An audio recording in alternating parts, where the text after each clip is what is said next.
అల్లు అర్జున్ గారు నంద్యాలలో ఆయన ఫ్రెండ్ కి సపోర్ట్ చేయడానికి వచ్చారని చెప్పారు. ఇప్పుడు ఆయన్ని చాలా టార్గెట్ చేస్తున్నారు. పవన్ కళ్యాణ్ ఉన్నాడు కాబట్టి అల్లు అర్జున్ పవన్ కళ్యాణ్ వైపే ఉండాలి, లేకపోతే సైలెంట్ గా ఉండాలి. మరి ఆ రోజున మీ అన్నయ్య కాంగ్రెస్ లో ఉన్నాడు కాబట్టి, కేంద్ర మంత్రి కాబట్టి నువ్వు సైలెంట్ గా ఉండాలి, లేకపోతే కాంగ్రెస్ పార్టీలో ఉండాలి.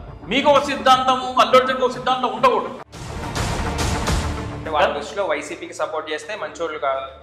పవన్ కళ్యాణ్ ఫ్యాన్స్ ఎంతటి సైకోల్ అంటే, పవన్ కళ్యాణ్ పచ్చి అవకాశవాది.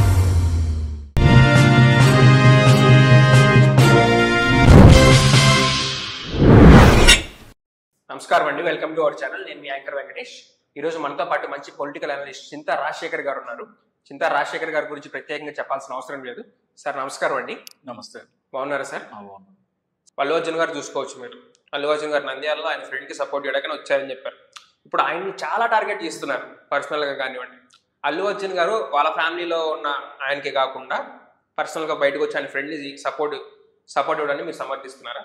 ఇప్పుడు అల్లు అర్జున్ గారు వాళ్ళ భార్య తరఫున బంధువుకి నంద్యాలలో వెళ్ళి ప్రచారం చేశారు.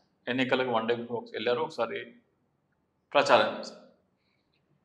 ప్రచారం చేసిన వెంటనే నాగబాబు గారు ఒక ట్వీట్ పెట్టారు. ఏమని? మావాడైనా సరే మాతో లేకపోతే పరాయివాడైనా సరే మాతో ఉంటే మావాడే అని అటువంటి ట్వీట్ పెట్టారు.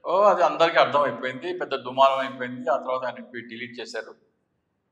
ఎన్నికలు అయిపోయిన తర్వాత మళ్ళీ ఇదవుతున్న నేపథ్యంలో మళ్ళీ మొన్న పవన్ కళ్యాణ్ గతంలో ఆ అడవులను దోచుకునే వాళ్ళని, అరికట్టే వాళ్ళని హీరోలుగా చూసేవారు. అంటే అడవి సంపదని కాపాడే వాళ్ళని ఒక కథానాయకుడిగా చూపిస్తే, ఇప్పుడు ఆ అడవి సంపదని దోచుకునే వాళ్ళు కథానాయకుడి పాత్ర పోషిస్తున్నారు. ఇది దురదృష్టకరం అని చెప్పారు. అది డెఫినెట్గా పుష్ప సినిమాని డైరెక్ట్గా టార్గెట్ చేస్తున్నట్లే. మళ్ళీ దాని తర్వాత మళ్ళీ అల్లు అర్జున్ ఏదో సినిమా రిలీజ్, సుకుమార్ గారి మిస్సెస్ సినిమా ఏదో రిలీజ్ అవుతుంది. ఆ సినిమా పేరు నాకు తెలియదు. సో దాంట్లో నాకు నచ్చితే నేను వస్తా, నాకు ఇష్టమైతే నేను వెళ్తా. సో ఈ యుద్ధం అనేది ఇంకా పెరుగుతోంది. మొత్తం దీన్ని మనం చూస్తే అల్లు అర్జున్కి అంటే పవన్ కళ్యాణ్ జనసేన పార్టీ పెట్టాడు కాబట్టి అల్లు అర్జున్ వెళ్ళకూడదు అనేది నాగబాబు గారి ఉద్దేశం, జనసేన ఫ్యాన్స్ ఉద్దేశం. అదే నిజమైతే అంటే మీ అన్నగారి, మీ మామయ్య గారి తమ్ముడు ఒక పార్టీ పెట్టాడు కాబట్టి అల్లు అర్జున్ వెళ్ళకూడదు అంటే 2014లో చిరంజీవి గారు కాంగ్రెస్ పార్టీలో ఉన్నారు. కాంగ్రెస్ పార్టీలో ఎంపీ, మంత్రి. ఆ మంత్రిగా ఉన్నప్పుడు నువ్వు జనసేన పార్టీ పెట్టి తెలుగుదేశంతో పొత్తు పెట్టుకొని కాంగ్రెస్ హటావ్ దేశ్ బచావ్ అన్నావు. మరి నువ్వు అన్నకి నువ్వు వ్యతిరేకంగా ఒక పార్టీయే పెట్టావు. పార్టీయే పెట్టి ఏమంటున్నావు? కాంగ్రెస్ హటావ్ దేశ్ బచావ్ అంటున్నావు. అదేలేండి. మీ సొంత అన్నయ్య నువ్వు గాలికి తిరుగుతుంటే నీకు నటించడం, సినిమా యాక్టింగ్ దీనికి పంపించి ట్రైనింగ్ ఇచ్చి, సినిమాకు ఒక ప్లాట్ఫామ్ ఇచ్చి, తన మెగా అభిమానులు సపోర్ట్ ఇచ్చి నీకు ఒక ప్లాట్ఫామ్ క్రియేట్ చేసి నిన్ను ఒక స్థాయికి తీసుకొస్తే, ఆయన పార్టీ పెడితే ఈయనకి యువరాజ్య అధ్యక్షుడికి పదవి ఇచ్చి రాజకీయంగా కూడా కొద్దిగా ఎక్స్పోజర్ ఇస్తే, అటువంటి అన్నయ్య కాంగ్రెస్ పార్టీలో ఉండగా నువ్వు ఏకంగా ఒక పార్టీనే పెట్టి ఆ పార్టీ తెలుగుదేశంతో పొత్తు పెట్టుకుని, అంటే కాంగ్రెస్ పార్టీకి వ్యతిరేక పార్టీని తెలుగుదేశంతో పొత్తు పెట్టుకొని కాంగ్రెస్ అంటావు దేశపడ్డావు అని నినాదం ఇస్తే తప్పు లేదు. కానీ నువ్వు పవన్ కళ్యాణ్ ఏమి అల్లు అర్జున్ని గాలికి తిరుగుతుంటే తీసి యాక్టింగ్ నేర్పించి సినిమాల్లో పరిచయం చేసి ఒక నటుడు నేను చేయలేదు కదా. అంటే అప్పుడు కాంగ్రెస్ పార్టీ ఆంధ్రప్రదేశ్కి అన్యాయం చేసింది విభజన హామీల్లో. అవును అని చెప్పేసి. అవును, అదే ఏముంది? అయితే ఏముంది? ఇప్పుడు మీ అన్నయ్య కాంగ్రెస్ పార్టీలో ఉంటే నువ్వు కాంగ్రెస్ పార్టీకి సపోర్ట్ చేయాలి. అదే కదా మీ సిద్ధాంతం. ఇప్పుడు మీ రోజున ఏమంటున్నారు మీరు?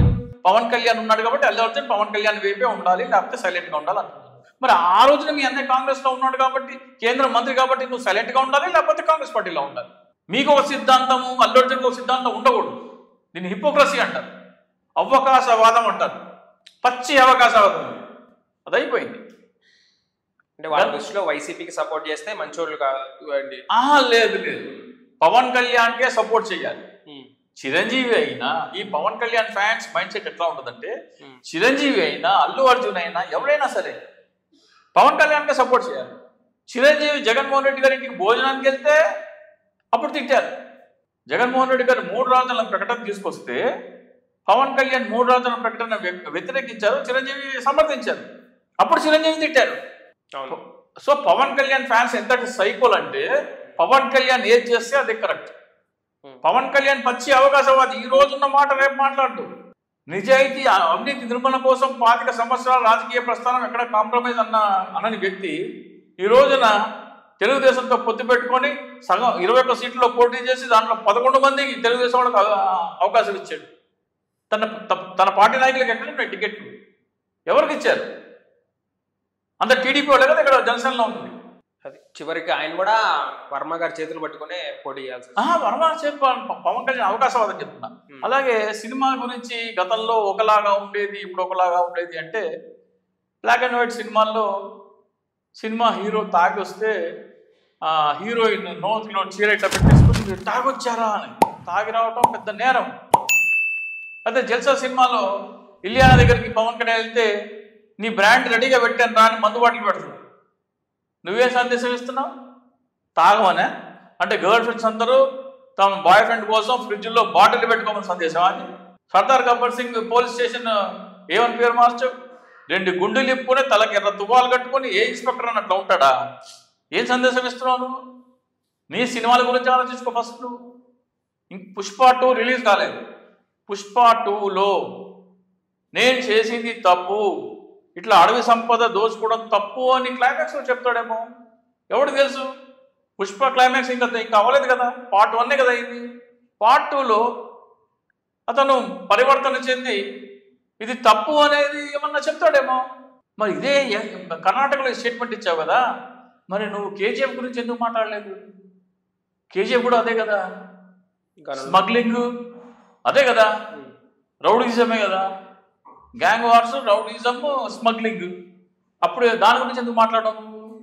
సో పచ్చి అవకాశవాదం, ఓర్వలేనిద్దాం.